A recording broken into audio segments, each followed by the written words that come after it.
The measures in this bill would see the Irish abortion rate soar as the most basic protections and safeguards are stripped away from the legislation. Meanwhile, there remains a chronic lack of supports available to women in unplanned pregnancies. We know the HSE My Options service, touted by the government, is nothing but a hotline to have an abortion. Women who ring it and ask for information about real, tangible supports are met with a brick wall. Women who want pregnancy counselling, including a focus on how they could proceed with their pregnancy, are being let down by My Options.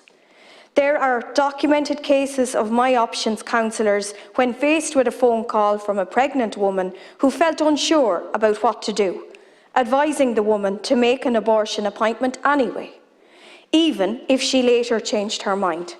This flies in the face of being non-directive counselling. There needs to be an urgent focus on reducing the abortion rate. The referendum result, which has been so mythologicalised here today, was achieved partly on the shallow promise that bringing abortion to Ireland would not see the abortion rate drastically increase. Safe, legal and rare. That was the catchphrase at the time, uttered by Taoiseach Leo Varadkar, among others.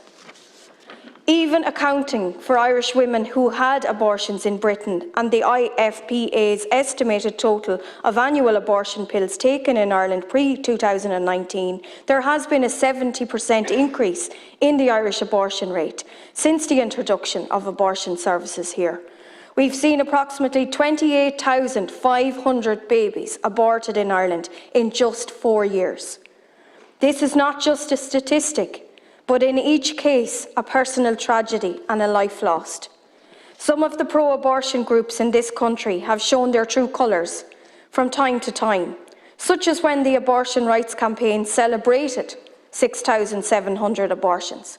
Glorifying in the destruction of human life is not something I believe any reasonable person in this country would find appropriate.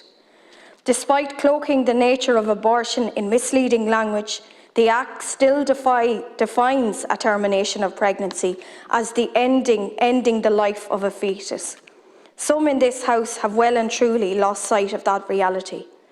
The report commissioned by the Government as part of a review into the operation of the Act made sweeping recommendations based on fundamentally flawed evidence and selective findings.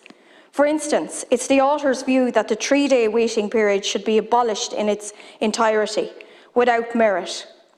It draws on a piece of research commissioned by the Government, which interviewed just 58 women, all of whom had abortions. It never crossed the mind of the researcher to interview any women who had availed of the 3-day period for reflection and who opted not to have an abortion.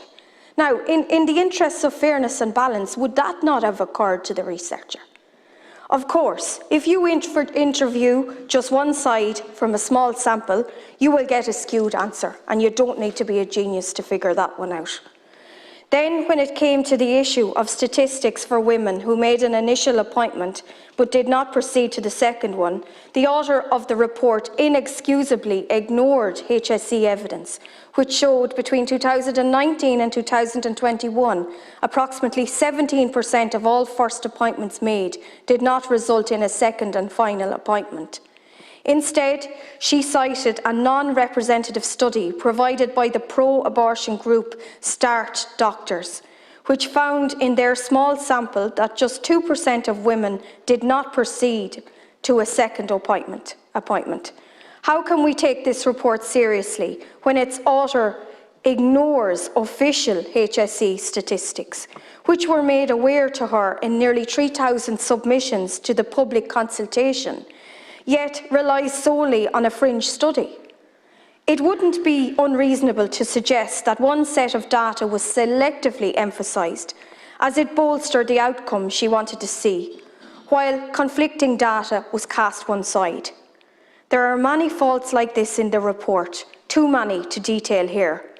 With regards to this bill, its supporters clearly have no interest in respecting the promises which were made to voters in 2018 to encourage them to vote yes. They were on the fringe of the yes campaign at the time. But senior government ministers with whom the responsibility of government still rests were responsible for persuading a majority to vote yes on the basis of things like draft legislation will be published well in advance of the referendum.